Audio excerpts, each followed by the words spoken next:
అల్లూరు జిల్లా చింతూరులో ఎక్సైజ్ అధికారులు అత్యుత్సాహాన్ని ప్రదర్శించారు. ఓ మహిళ సారా అమ్ముతుంది అన్న నెపంతో ఆమెను పట్టుకుని అర్ధరాత్రి వరకు స్టేషన్లో ఉంచారు. ఈ విషయం తెలుసుకున్న గ్రామస్తులు స్టేషన్ దగ్గర ఆందోళనకు దిగారు. ఖాళీ సీసాలతో ఉన్న మహిళను పట్టుకున్నారని ఆరోపిస్తూ ఆమెను విడిచిపెట్టాలని డిమాండ్ చేశారు. దీంతో చేసేది ఏమీ లేక మహిళను విడిచిపెట్టారు. గిరిజనుల పట్ల ఎక్సైజ్ అధికారులు అమానుషంగా వ్యవహరిస్తున్నారని, కావాలనే సారా కేసులు పెట్టి స్టేషన్ కు తీసుకువెళ్తున్నారని గిరిజనులు ఆగ్రహం వ్యక్తం చేస్తున్నారు.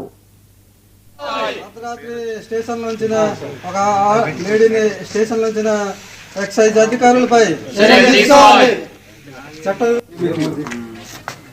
7 గంటలు తీసుకొచ్చారు. తీసుకొచ్చిన తర్వాత యాక్చువల్ అయితే 6 దాటిన తర్వాత తీసుకెళ్ళాలి, ఇంటికి పంపించాలి. కానీ ఇక్కడ ఇంటికి పంపించకుండా ఇక్కడ స్టేషన్లో పెట్టి మహిళా కానిస్టేబుల్ తోడు పెట్టకుండా ఒక రూమ్లో బంధించి ఆ రూమ్లో మళ్ళీ ఒక కానిస్టేబుల్ భార్యని తోడుగా పెట్టామని చెప్పేసి ఇప్పుడు మేము ఇందాక వచ్చినప్పుడు చెప్పారు.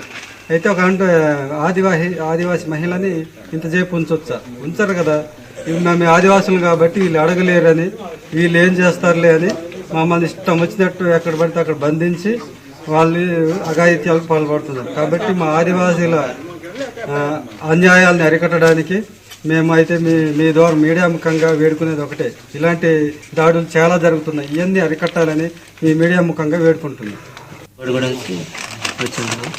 అమ్మని అరెస్ట్ చేశారు. అంటే నల్లకుట్టలో ఫంక్షన్ జరుగుతుంటే సారా కావాలంటే తీసుకెళ్ళి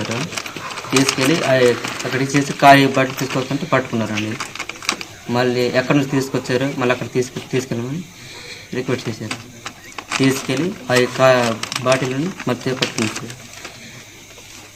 అది వరకు తెలిసింది మాకు, మిగతా వరకు